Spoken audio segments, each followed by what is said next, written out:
Hello, ladies, gentlemen, and deceased. It is I am Mighty Sophia, here to break down for you guys the latest episode of The Walking Dead. We are on Season 6, Episode 3.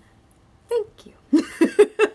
Which is certainly not what I'm saying to the mad men and mad women who conceived this episode and put me through its hell. I am certainly not feeling thankful at the moment, but spoiler alert, as we dive into the mad thick of things, I shall indeed be bearing all in this review, and I feel like foam coming out of the corner of my mouth right here, so I can tell this is going to be a good one.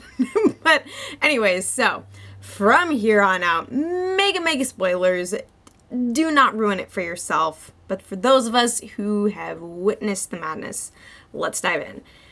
So, as some of you can see, I uploaded this review a wee bit later than I typically do. I tend to make my reviews the night after I watch the episode live Pacific Standard Time.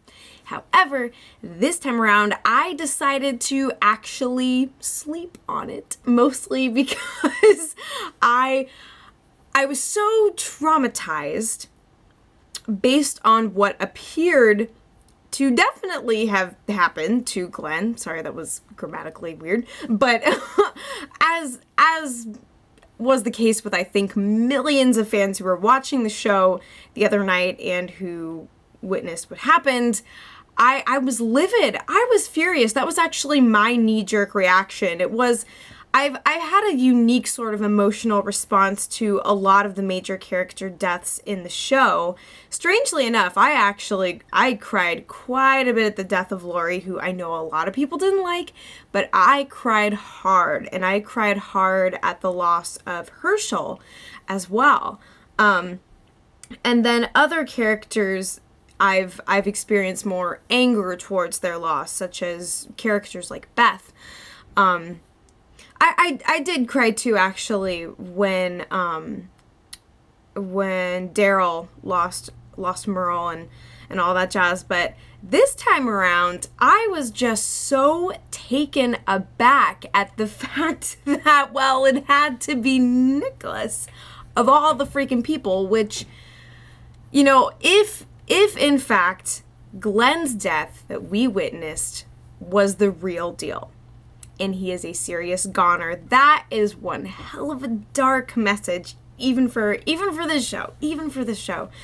Because what I was saying to my brother, who was in the room when I was watching the episode, I was like, that would be so Game of Thrones. And I know that that's kind of a cliche to say regarding dark deaths in television, but wouldn't it make sense in the Game of Thrones universe for a character to beat another character within an inch of his life, ultimately for some reason deciding to show mercy and spare him and reintegrate him into the world, and then for that person to commit suicide and thereby consequentially cause the death of the character who saved them in the first place? I mean, wouldn't that make sense in a Game of Thrones world?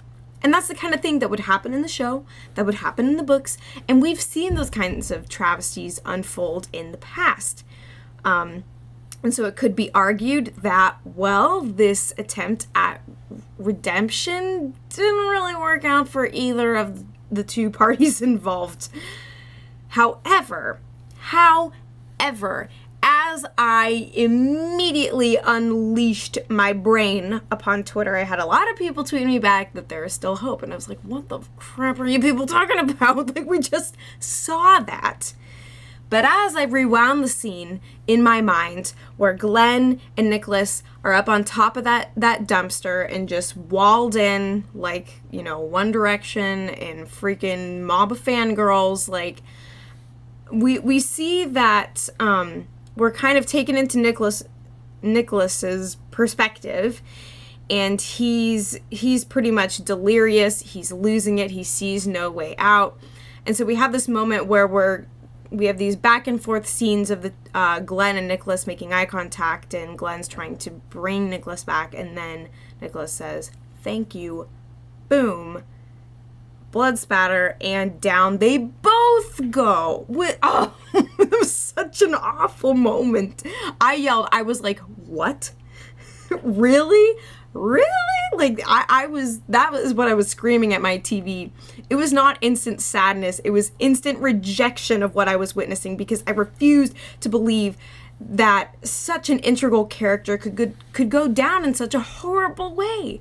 Horrible being that it wasn't his fault. It wasn't even his own mistake. And while there was some kind of leading up to the loss of Glenn, even within this own episode with callbacks to the very first season, and they do that kind of stuff when they are priming a character for the chopping block. They'll be like, oh, remember seasons ago, this one thing, and they reference these old moments. Like, for example, when Glenn calls Rick in this episode, he says, good luck, dumbass. That's a callback to the first season when it's like, hey, dumbass. And Rick is trapped in the tank in Atlanta, surrounded by zombies. Ironically enough, Rick ends up, on some road in a dysfunctional RV surrounded by walkers. So once again, stuck in traffic.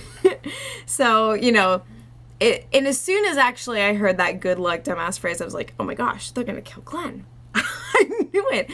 I knew it because I know the way that the show works. So when we are confronted with a moment like this, where there is the slightest margin of doubt, we start metagaming hardcore, and we're like, okay, what would the show do? What wouldn't the show do? And it's so funny that we can get away with doing that with The Walking Dead, simply because they have kind of a systematic approach to the way that they break our hearts. And it sounds so psychopathic, because it is.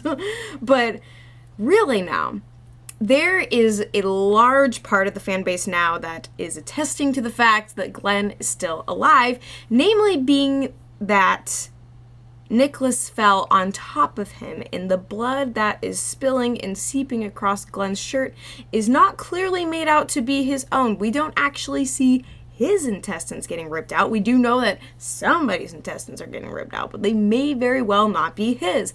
And that would present us with another situation reminiscent of the very first season, in which, Glenn and Rick had to cover themselves in walker blood and shamble their way through the dead, that is what Glenn would have to do in order to get out of this situation. Is he would have to let himself become completely bathed in the blood and viscera of his dead, dumb friend, and then hope that he can caterpillar his way on out of there underneath his body or something crazy. I mean, it would be insane to imagine the way that Glenn could pull himself out of this, but the angle of the camera does obscure the actual tearing of flesh, and it doesn't make it explicitly clear that it's Glenn's. And usually when they kill off a major character, they do so in quite vivid fashion. They make it very, very clear. Not to mention, and it's tough to fathom the aftermath that the group would face, not knowing where Glenn is and not really being able to properly mourn him. But then again, it's like, this is all stuff that the show can do. There's no reason why it can't do something of this caliber. Even though we may say like, oh, they wouldn't do that, they could. Who are we to tell them what they can do and what they can't do? What's Game of Thrones universe and what's Walking Dead universe? Both of them are incredibly dark in their own way. So my belief at this point is that, it's sort of like innocent until proven guilty. He is alive until proven dead. Show me the body. Show me the hard facts, and I will swallow that pill and I will deal with the side effects. But at this point, even though I was ready to accept that was in fact the end of Glenn because of how the episode was set up, I see now what people are saying, and even Scott Gimple himself on The Talking Dead released a kind of press statement regarding Glenn's story, which is to say that it's not over. That can mean a lot of things. We could go back in time, we could go forward in time and have Ghost Glenn appear in the midst of his peers, but I really don't know. Pardon me. But yeah, I don't. Now I think that I'm going to join the camp that's saying that he is still alive. And it makes me feel bad because I feel so manipulated. I think a lot of us do, because in that moment, I'm not trying to sit there looking for ways to believe that this is not the end of him. Like, I'm trying to take the onslaught as it's being smashed into my face, you know? Like, and I was just so in denial. I was sitting there like, no freaking way, no freaking way, no freaking way. The whole thing with Nicholas was just a complete and utter waste. But yeah, so I'll try and touch on some other parts of the episode now, too. I think it's interesting how the show has kind of verbalized something that we've all known to be true for a really long time, which is that Rick's group, compared to the Alexandrians, is really the only group that is well suited to survive in the apocalyptic environment. They have the experience under their belts, I suppose, the collective belt of the group. They have been out there, they have been in the trenches, they have been bathed in the blood of their friends and the undead, and like, and we see all these other characters who haven't and who resist the worldview that Rick and others have now adopted. They pretty much die. They die. And we see a lot of Alexandrians die in this episode, some of them more nobly than others. It's the ones who accept their fate and who understand that I think are easiest for us to sympathize with, because we understand why Rick and everybody have adopted this worldview. But there's a moment where Michonne and Heath, one of the newcomers to the group, kind of, confronts her about the whole idea, like, oh, so we just leave everybody behind, this is who we are now, this is what we do. And Michonne gets in his face and is like, shut up, you don't know what you're talking about, this is the way it is. And so finally they're kind of bringing to light, a lot of these throwaway deaths that we see on screen now kind of fall into this, into what Rick has described, But now the fact of the matter is, it's quite possible that they may very well have lost one of their own, one of the ones who was supposed to leave the others behind if need be. So it's really interesting to kind of see how that plays out. And now that we know that, like, oh, these people are all gonna die anyway, it's kind of like if you oppose Rick, you're in trouble. You got to do some reconsidering of your life at this point. But also the way that walkers were used in this episode, I think, was super effective, because the only time when walkers are really a ginormous, terrifying threat is when they are en masse. Because when there is a group of them, the characters we're watching cannot make a single error. You trip, you die. There is no forgiveness. There is no margin for error. They have to be completely precise and perfect, which is what makes seeing their survival so much more satisfying, seeing how they adopt to the crazy odds around them. So I think that was really good.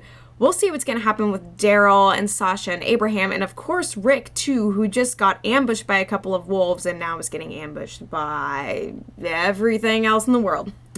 It's a little scary, but my heart is heavy. This episode has weighed on me and gnawed at me since it first shattered my psyche, and I don't even know what to do. I need answers, and I guess we're gonna get them in the 90-minute episode next week. So you guys take care of yourselves, please, please, please. Anything I missed, please bring it up in the comments, and as always, I will be back before you know it.